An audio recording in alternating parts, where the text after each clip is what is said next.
गर्मी की छुट्टियों में झेबा अपने दादा अब्बू के पुराने हवेली जैसे घर में रहने आई थी। दादा अब्बू हमेशा से उसे ज्ञान और कहानियों की दुनिया में ले जाना चाहते थे। उनकी लाइब्रेरी, जो घर के सबसे पुराने हिस्से में थी, झेबा को हमेशा से रहस्यमयी लगती थी। दादा अब्बू, क्या मैं आपकी लाइब्रेरी देख सकती हूँ? झेबा ने उत्सुकता से पूछा। दादा अब्बू ने मुस्कुराकर कहा, बिल्कुल, लेकिन याद रखना, हर किताब को प्यार और इज्जत के साथ छूना। वो तुम्हें कहानियां नहीं, बल्कि एक नई दुनिया दिखा सकती है।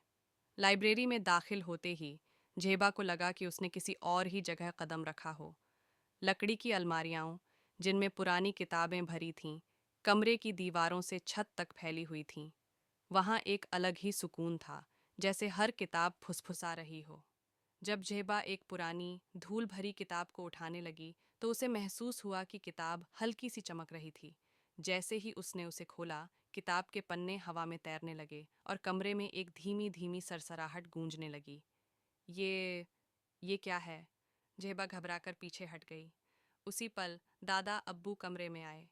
उनकी आंखों में गहराई और चेहरे पर एक रहस्यमयी मुस्कान थी। जेबा, तुमने हर्फ ए नूर को जगा दिया है, उन्होंने कहा। हर्फ ए नूर? जेबा ने हैरानी से पूछा। ये हरफाबाद की किताब है। हर किताब सिर्फ कहानी नहीं होती, जेबा।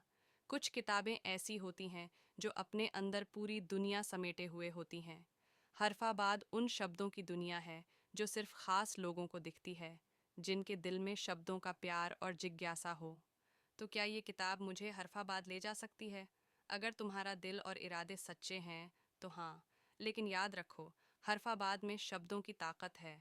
अगर इसका सही इस्तेमाल किया तो यह ज्ञान और रोशनी का जरिया बनता है, लेकिन अगर इसे गुमराही और अज्ञानता से छेड़ा गया तो यह बर्बादी भी ला सकता है। जेबा को लगा कि वह किसी जादुई सफ़र की शुरुआत पर खड़ी है, लेकिन तभी एक अजीब सा एहसास हुआ, जैसे किसी ने कमरे में उसकी मौजूदगी को नोटिस किया हो। दादा अब्बू, जेबा ने धीरे से कहा, क्या इस दुनिया में सिर्फ अच्छे लोग रहते हैं?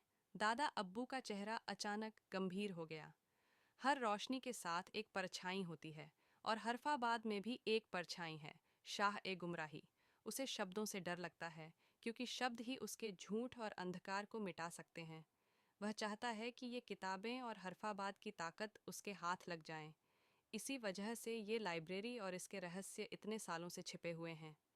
जेबा ने किताब को प्यार से बंद किया और अपने दादा के पास आई। दादा अब्बू, क्या मैं हरफाबाद की हिफाजत कर सकती हूँ? दादा अब्बू ने उसकी आंखों में देखा और मुस्कुराए। बेटा, ये तुम्हारी मंजिल ही तय करेगी, लेकिन एक बात याद रखना, शब्द सिर्फ पढ़ने के लिए नहीं होते, उन्हें समझना और उनसे सीखना ज़रूरी है। तुम्हारे पास समय है और मैं तुम्हें हर कदम पर गाइड करूँगा।